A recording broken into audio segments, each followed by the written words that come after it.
Hey, what's up, folks? Welcome back to On Texas Football. I'm lifetime Longhorn Rod Babers, joined by the young prodigy CJ Vogel, also a lifetime Longhorn like myself. Usually, we're doing our game week preview, and of course, we're really excited about Texas' upcoming playoff matchup against the Clemson Tigers. But since we're a couple of weeks away from that, we'll get to that next week in our game week preview. But for this week, we actually want to look at some draft stock of Texas players going into the NFL draft, and potentially where their draft stock might stand at this point. Obviously, you can increase that draft stock a lot on the big stage against big-time opponents in the college football playoff, and we'll discuss that too, which guys can actually increase their draft stock the most with the upcoming playoff on the horizon. But first, let's kind of start with who we think are the top guys, the first rounders, and we'll work our way through the rest of the draft, the middle of the draft, the late round draft picks, and even some guys who may be undrafted free agents coming out. All right, CJ, let's start. Let's get into it.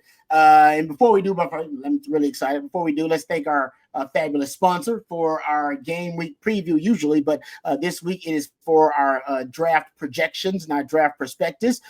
Thank you to thecarrotconcierge.com. If you're looking for the right gift for the right person in your life, make sure you check out thecarrotconcierge.com. Jody Reynolds is a personal jeweler. She is the Carrot Concierge with an office right there in Westlake. Jody focuses on helping men purchase the special gift for that special person in their lives. You can use the QR code, which is going to flash on your screen here momentarily, or visit her on Instagram or her website at thecarrotconcierge.com. There's that QR code. And Jody prides herself in providing personal service. She takes the extra steps to make sure your lady gets exactly what she wants. And because she doesn't have the overhead of a storefront, she often can get the highest quality inventory at the lowest possible prices, as much as 30% less than what you'd see at a jewelry store. So if you're looking for something special for birthdays, anniversaries, or with Christmas right around the corner, that gift-giving season, Jody has a variety of tennis bracelets, rings, necklaces, and more, all beautiful jewelry, all personalized for you and yours. That's thecarrotconcierge.com. Go check it out today. Visit our website or give her a call or a text, and you can take care of that very special person in your life this holiday season. So thank you very much to thecarrotconcierge.com. All right, CJ, let's dive right into it. Let's start in the first round with the guys who are our sure, no doubt first rounders, and some guys who may sneak into the first round. Let's start there. And I think we all know where the NFL draft starts for Texas. Potentially, you could have the best player at his position starting out the NFL draft with Kelvin Banks. Yeah, 100%. You got to start there. It's cream of the crop, right, Rod? I mean, he just won the Lombardi. The Outland Award is still on the table for Kelvin Banks. That feels like the safest pick, obviously, a top 5 selection. I wouldn't be surprised if he ended up top 3 with the way that he's been playing. Obviously needs to come back from the sprained ankle injury and come back and perform well in the playoff. But without a doubt, the first Longhorn taken off the board. Now, after Kelvin, I think you got about 3 or 4 guys that you could potentially see the case, or at least make the case for. I agree. Cam Williams, his opposite, his counterpart, right tackle. I think that's a safe bet there. I'm still not completely sold on the first round, but hey, that's why I'm not an NFL draft. I think you'll see him go anywhere from 25 to maybe 40, right in that range. Jahdae Barron, of course, will likely, in my opinion, have a Thorpe Award in his cabinet when it comes to the NFL draft. But also Alfred Collins been, scorching hot in terms of these NFL mock drafts and draft grades as well. So you got a lot of options here, as well as Isaiah Bond when he comes back from his ankle injury as well, Rod. There's a good group there. What are you thinking whenever it comes to the next up? No, you read my mind. Kelvin Banks, I got here top 10 to 20 pick, easy, no doubt about it, no brainer. The only guy in this class is Will Campbell, the LSU offensive tackle. Your Cam Williams one is so wild because when I'm a mock draft slut. I'll just admit to you guys. I look at a ton of mock drafts. I'm just built that way. But I look at the ones that matter as well. You guys who are the most credible, right?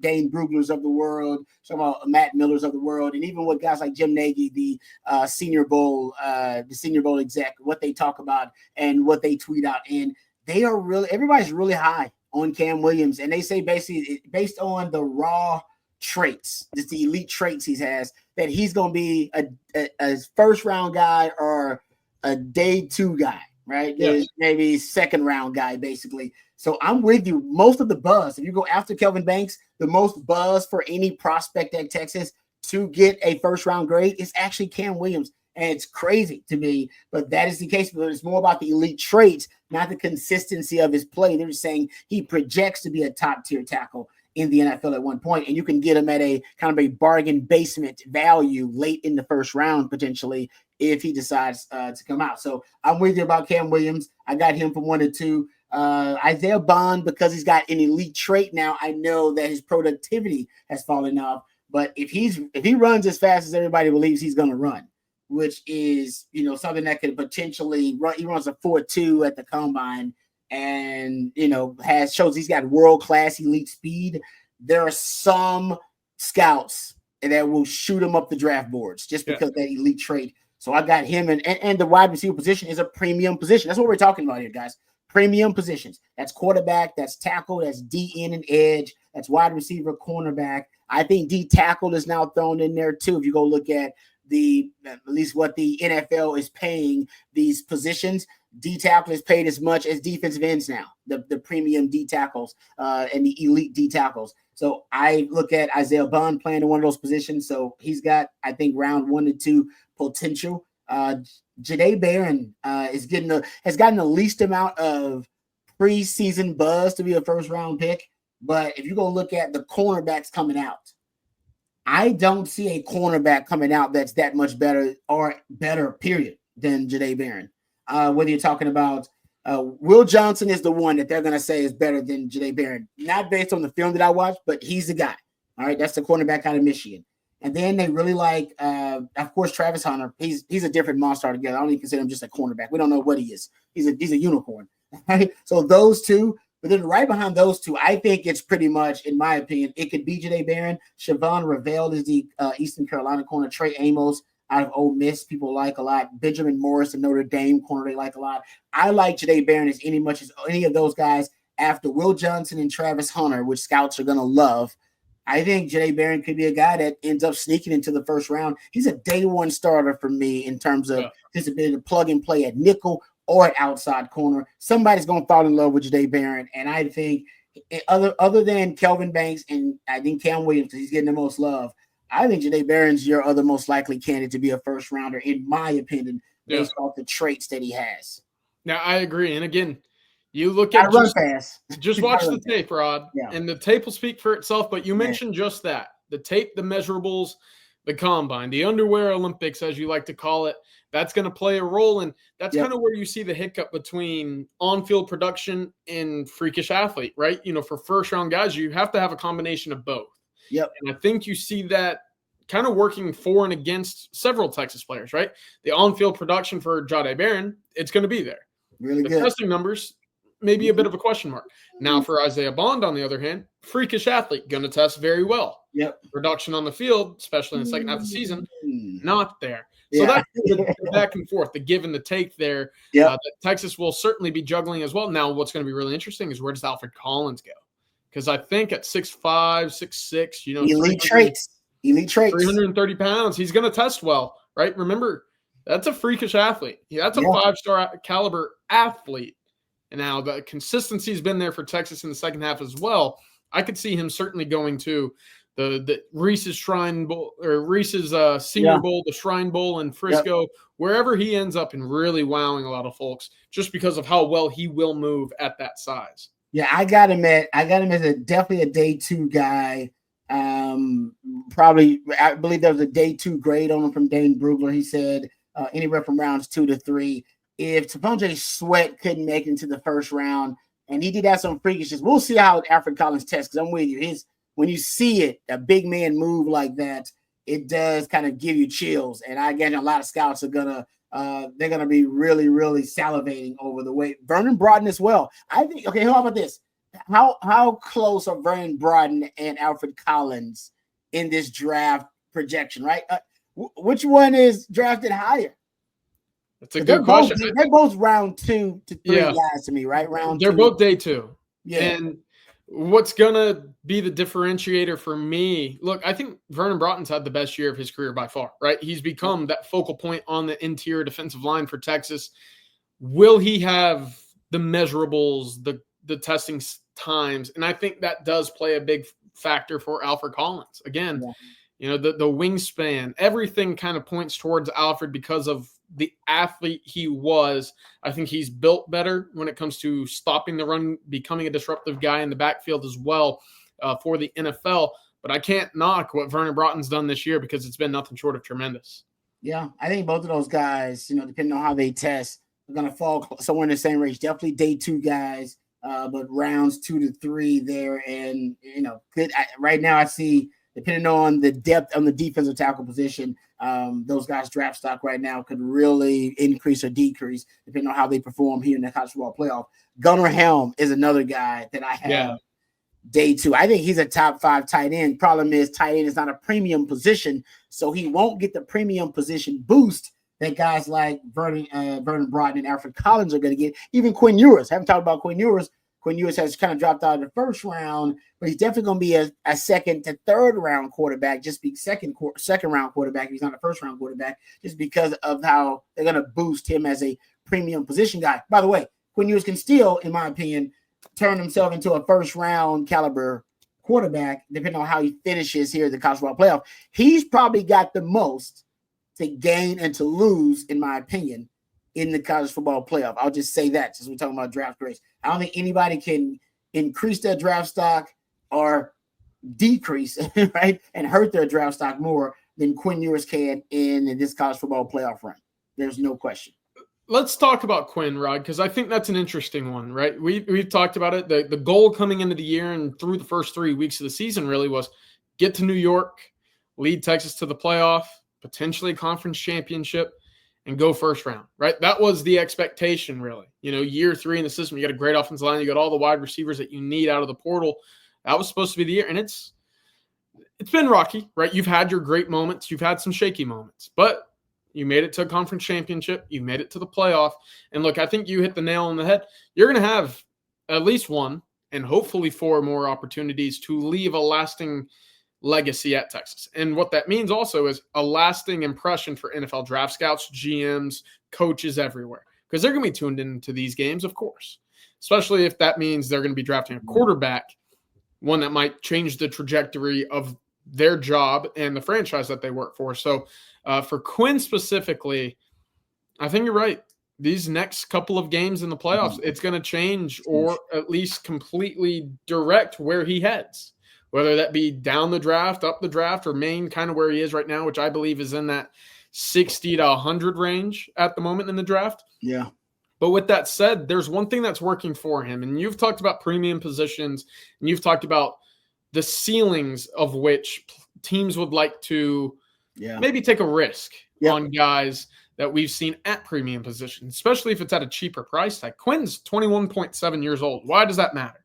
There's not a quarterback in the country in the NFL that's under 22 years old, right? Only CJ Stroud, I believe, is the youngest quarterback in the NFL. You've seen quarterbacks written off before they turn 24. Yeah. And whether that's fair or not, age means something, because you also have guys like Sam Darnold, who's making the complete revitalization of his career at 25 years old. He's been in the league for a long time, written off, third different team, found the right system, the right coach. Baker Mayfield's like that. Geno Smith, like that. Someone will take a shot on Quinn Ewers maybe earlier than expected, because, again, look, we saw 5 quarterbacks go in the first round last year. I don't know how many were maybe deserving, right? You had the Heisman winner, Jaden Daniels, Caleb Williams went 1-1. Mm-hmm. Michael Penix was 25 years old. J.J. McCarthy, you could argue, was basically just a bus driver over at Michigan. Bo Nix wasn't that awe-inspiring at Oregon at the time. But, hey, they like taking quarterbacks. Upside. They look at upside. Yeah. Someone's going to reach on a quarterback, and I think the age for Quinn Ewers is going to help him a lot in this conversation. I totally agree with you, man. I know. And by the way, when they see him throw, they're going to be really impressed with Quinn.